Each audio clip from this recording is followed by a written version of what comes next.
Welcome back to study literature. ഇന്നിവിടെ discuss ചെയ്യാൻ പോകുന്നുള്ളത് വേൾഡ് ലിറ്ററേച്ചർ ഇൻ ട്രാൻസ്ലേഷനിലെ Homer in Greek and Roman എന്ന ടോപ്പിക്കാണ്. അപ്പോൾ ഈ ഒരു ടോപ്പിക്കിൽ എന്തൊക്കെ കാര്യങ്ങളാണ് പറയുന്നത് നോക്കാം. ആദ്യമായിട്ടാണ് എൻ്റെ ചാനൽ കാണുന്നതെങ്കിൽ ആദ്യം തന്നെ ഒന്ന് സബ്സ്ക്രൈബ് ചെയ്യുക. ആൻഷ്യൻ ഗ്രീക്ക് പോയറ്റാണ് ഹോമർ എന്നുള്ളത്. അദ്ദേഹം അറിയപ്പെടുന്നുള്ളത് അദ്ദേഹത്തിൻ്റെ എപ്പിക് പോയംസിലൂടെയാണ്. The Iliad and the Odyssey എന്നുള്ളത് അദ്ദേഹത്തിൻ്റെ ഒരു എപ്പിക് ആയിട്ടുള്ള പോയമാണ്. ഇല്യാഡ് ആൻഡ് ഒഡീസി എന്നുള്ളത് ആൻഷ്യൻ ഗ്രീസിലും റോമിലൊക്കെ ഹ്യൂജ്ലി ഇൻഫ്ലുവൻഷ്യൽ ആയിട്ടുള്ള പോയമാണ്. അതുപോലെ തന്നെ ഗ്രീക്ക് കൾച്ചർ ലിറ്ററേച്ചറൊക്കെ ഈ ഒരു പോയം ഷേപ്പ് ചെയ്യുന്നുണ്ട്. പിന്നീടുള്ള റോമൻ റൈറ്റേഴ്സിന് എന്ത് ചെയ്യുന്നുണ്ട്, ഈ ഒരു പോയം എന്നുള്ളത് ഇൻഫ്ലുവൻസ് ആണ്. Author of the Iliad and Odyssey, Homer എന്നുള്ളത് ഈ ഒരു ഫൗണ്ടേഷണൽ എപ്പിക്സിൻ്റെ ഓതറായിട്ട് ട്രഡീഷണലി ക്രെഡിറ്റഡ് ആണ്. അതുപോലെ തന്നെ ഗ്രീക്ക് ലിറ്ററേച്ചറിൻ്റെയും എഡ്യൂക്കേഷൻ്റെയും ബേസിസ് ആണ് ഈ ഒരു എപ്പിക് പോയംസ് എന്നുള്ളത്.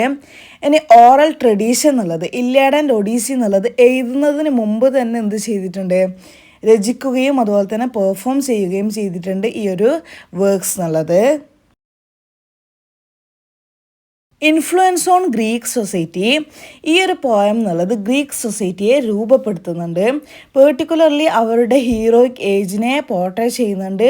അതുപോലെ തന്നെ എംബസൈസ് ചെയ്യുന്നുള്ളത് വാല്യൂസ് ആയിട്ടുള്ള ഹോണർ, കറേജ് ആൻഡ് ലോയാലിറ്റി, ബഹുമാനം, ധൈര്യം, അതുപോലെ തന്നെ വിശ്വസ്തത എന്നീ വാല്യൂസിനെയാണ് എംബസൈസ് ചെയ്യുന്നുള്ളത്. ഗ്രീക്ക് ഐഡൻറ്റിറ്റി എന്നുള്ളത് ഹോമസിൻ്റെ വർക്ക് ഹെൽപ്പ് ചെയ്യുന്നുണ്ട് എന്ത് ചെയ്യാൻ വേണ്ടിയിട്ട്, to define Greek identity and values. Greek ഐഡൻറ്റിറ്റീസും അതുപോലെ തന്നെ വാല്യൂസൊക്കെ ഡിഫൈൻ ചെയ്യാൻ വേണ്ടിയിട്ട് ഹോമസിൻ്റെ വർക്ക് എന്ത് ചെയ്യുന്നുണ്ട്, ഹെൽപ്പ് ചെയ്യുന്നുണ്ട്. അതുപോലെ തന്നെ ഈ ഒരു വർക്ക് ഇൻഫ്ലുവൻസ് ചെയ്യുന്നുണ്ട് literature, art and culture for centuries ആയിട്ടുള്ള കൾച്ചർ അതുപോലെ തന്നെ ആർട്ട് ലിറ്ററേച്ചറിനൊക്കെ ഈ ഒരു വർക്ക് എന്നുള്ളത് ഇൻഫ്ലുവൻസ് ചെയ്യുന്നുണ്ട്. റോമൻ എഡ്യൂക്കേഷൻ, ഇല്യാഡ് ആൻഡ് ഒഡീസി എന്നുള്ളത് റോമൻ എഡ്യൂക്കേഷൻ്റെ സെൻട്രൽ ആയിട്ടുള്ള പോയമാണ്. അതുപോലെ തന്നെ പ്രൊവൈഡ് ചെയ്യുന്നുണ്ട് a foundation for learning Greek language and literature. Greek ലാംഗ്വേജും അതുപോലെ തന്നെ ലിറ്ററേച്ചറും പഠിക്കാനുള്ള ഒരു ഫൗണ്ടേഷനായിട്ടാണ് ഈ ഒരു പോയം പ്രൊവൈഡ് ചെയ്യുന്നുള്ളത്. ഇനി founding father of literature, Homer എന്നുള്ളത് കൺസിഡർ ചെയ്യുന്നുണ്ട് ഗ്രീക്ക് ലിറ്ററേച്ചറിൻ്റെ ഫാദറായിട്ടാണ് കൺസിഡർ ചെയ്യുന്നുള്ളത്. അതുപോലെ തന്നെ എപ്പിക് പോയട്രീൻ്റെ മോഡലായിട്ടും അദ്ദേഹത്തെ കൺസിഡർ ചെയ്യുന്നുണ്ട്. അദ്ദേഹത്തിൻ്റെ വർക്ക്സ് എന്നുള്ളത് ഫോം ചെയ്യുന്നുണ്ട് the basis of Greek education. അദ്ദേഹത്തിൻ്റെ വർക്ക് എന്ത് ചെയ്യുന്നുണ്ട്, ഗ്രീക്ക് എഡ്യൂക്കേഷനെ ബേസ് ചെയ്തുകൊണ്ടാണ് അദ്ദേഹത്തിൻ്റെ വർക്ക്സ് ഫോം ചെയ്തിട്ടുള്ളത്. അതുപോലെ തന്നെ അദ്ദേഹം എന്തൊക്കെയായിട്ടാണ് കൺസിഡർ ചെയ്യുന്നുള്ളത്, ഗ്രീക്ക് ലിറ്ററേച്ചറിൻ്റെ ഫാദറായിട്ടും അതുപോലെ തന്നെ എപ്പിക് പോയട്രീൻ്റെ മോഡലായിട്ടാണ് അദ്ദേഹം കൺസിഡർ ചെയ്യുന്നുള്ളത്. ഈ പറഞ്ഞതിലൂടെയൊക്കെ നമുക്ക് ഈ ഒരു വർക്കിൻ്റെ ഇമ്പോർട്ടൻസ് മനസ്സിലായിട്ടുണ്ടാവും.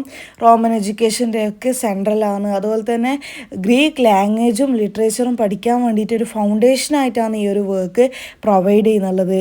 ഇതിലൂടെയൊക്കെ നമുക്ക് മനസ്സിലാക്കാൻ പറ്റുന്നത് ഈ ഒരു പോയത്തിൻ്റെ അതുപോലെ തന്നെ ഈ ഒരു പോയം സൃഷ്ടിച്ചിട്ടുള്ള ആ ഒരു പോയറ്റിനെ, ഹോമറിനെ ഒക്കെയാണ് നമുക്ക് ഇതിലൂടെ മനസ്സിലാക്കാൻ പറ്റുന്നുള്ളത്. അപ്പോൾ ഈ ഒരു ടോപ്പിക്കിൽ ഇത്രയൊക്കെ കാര്യങ്ങളാണ് പറയുന്നുള്ളത്. ഈ ഒരു ടോപ്പിക്ക് നിങ്ങൾക്ക് എല്ലാവർക്കും മനസ്സിലായിട്ടുണ്ടാകുമെന്ന് വിചാരിക്കുന്നു.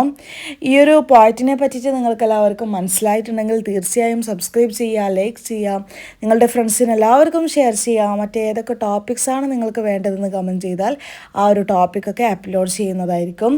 അതുപോലെ തന്നെ വേൾഡ് ലിറ്ററേച്ചർ ഇൻ ട്രാൻസ്ലേഷനിലെ മറ്റ് വീഡിയോസൊക്കെ അപ്ലോഡ് ചെയ്യുന്നതുമായിരിക്കും.